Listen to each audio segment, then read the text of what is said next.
hello. Good morning, everyone. Once again, I'm Annabelle Politomide, proud independent distributor of Unified Product and Services. Our step-by-step tutorial for today is how to upload our videos, 5-second videos sa ating KYC sa version 3 po ito. Version 3 po, reminders po, iba po yung pag-verify ng ating ID sa version 1. At the same time, version 3 po, iba rin po. So, ngayon po, dahil tatlo po yung account ko, i-upload ko po. Na-verified na yung isang account ko. Yesterday lang din po. So, ngayon po, i-verify ko naman yung second account ko para at least lahat sila verified. So, papakita ko po sa inyo yung step by step na ginawa ko para po mas masundan ng karamihan. So, syempre po, dito po tayo pupunta. So, hindi nga po siya, hindi pa siya na, di ba, na ano sa applicable sa application or downloadable apps sa ating cellphone, pero pwede po natin buksan sa ating mga website.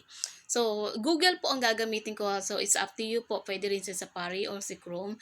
Kasi po, pwede naman natin silang buksan sa mga desktop. So, ako po si Chrome ang gagamitin ko. So, pag sa Chrome po, dahil po na-search ko naman siya, si version, i-click ko siya before. So, i-click ko lang. Ayan. So, yung una po ang version 3, Unified Product and Services. So, siya po yung i-click na. Mapapansin nyo po yan, ito po yung unang front ng ating website. So, syempre po, ila-login ko. So, wag po sa login, sorry.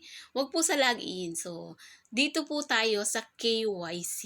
So, sa KYC po, pag click po natin yung KYC na yan, so, ang lalabas po is ito po. So, hihingin po yung reg code. So, dapat po naka-ready yung notebook nyo para po susulat nyo kung ano yung reg code yung i-verify nyo. So, KYC. So, actually, meron ikiin ko na yung dalawa. So, ang nawawala po yung aking pangatlo. Gitna. So, GAT 80 85 939.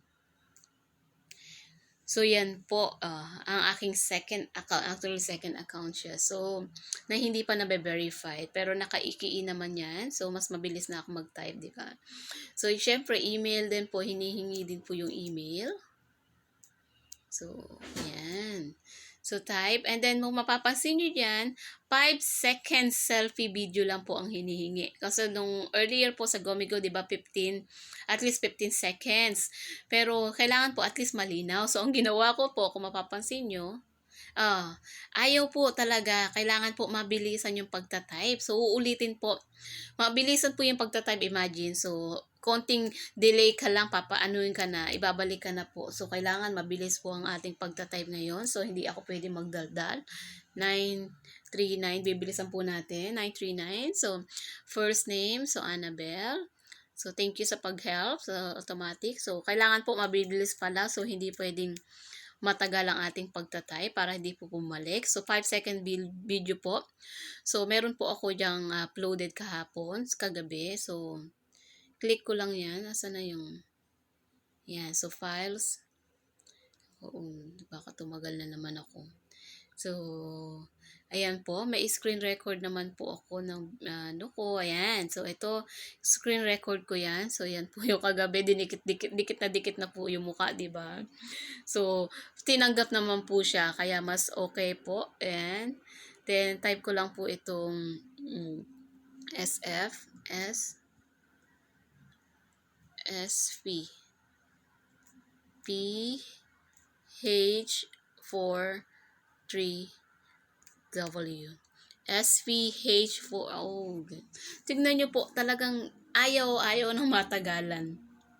So, ulit po ulit. So, don't worry po kung paulit-ulit yung ginagawa natin. Kasi at least, alam naman natin na mabilis din naman yung response ng ating KYC, ating mga online support. So, 80, 85, 939. 939. Kailangan po natin bilisan para po hindi na tayo mag-back to 0 again. So, yan po, email. So, bibilisan na natin. So, pasensya na po kung ano na itsura ko sa video. So, magbabalik-balik na naman ako. Ayan, so bibilisan ko. Ayan, ayan. So sabi bilisan daw, Q26HMD. Yan, submit. Oh, mabilis na yan baka sabihin nila, 'di ba? Ayan, loading na po siya. So kailangan po talaga mabilis tayo mag-type para po madali na. Oh, baka bumalik na naman. So bumalik na naman po. So don't worry, ganun po rin po. So at least meron tayo diyan. Oh. Huwag po tayo magsawa kasi free naman po. So patient nga po, 'di ba? Inaano lang tayo dito, tinetest lang yung patient natin para po sa ganito. So pagyaman nga 'di ba? Baka kung hindi tayo patient, paano pa kaya pag yumaman tayo, hindi po ba? So yan, BQK 9 X9. So, submit po natin yon. So, mabilis yan. Wala pang 1 second, 1 minute naglo-loading naman na siya. So, wala pong 1 minute. So, nag-type ako kasi may tulong na rin naman yung automatic. So, yan. So, ganun na naman. So, ganun na naman. So, siguro mas maganda i-refresh natin. I-refresh po natin. So, ayan. Refresh ko muna. Refresh. And then, click po uli natin si Google Chrome. So, balik po tayo uli. So, kahit medyo 6 minutes na po yung ating video, at least nakikita nyo na rin po yung actual na ginagawa ko para kung ako po nakakaya ko, of course, makakaya nyo rin po. So, KIYC, click po uli natin si KYC. So, mabilis naman po yan kasi naka-encode naman earlier. So, madali na, diba? So, automatic na. Hindi na natin click lang tayo. So, wala po siguro itong mga 10 minutes o 10 seconds. Kaya natin gawin to. Yan. Then, selfie. So, hindi ko na mabilang yung aking seconds. So, bilisan po natin. Yan. So, at ating 1 QR. Yan. Medyo tumatagal ako dito. Okay. 1 ba yun? 1 QRV P5. Yan. Sana tanggapin. L ba siya or Q? Yun lang, hindi ko alam yung Q or L. Yan. So, success na. Your KYC video has been submitted.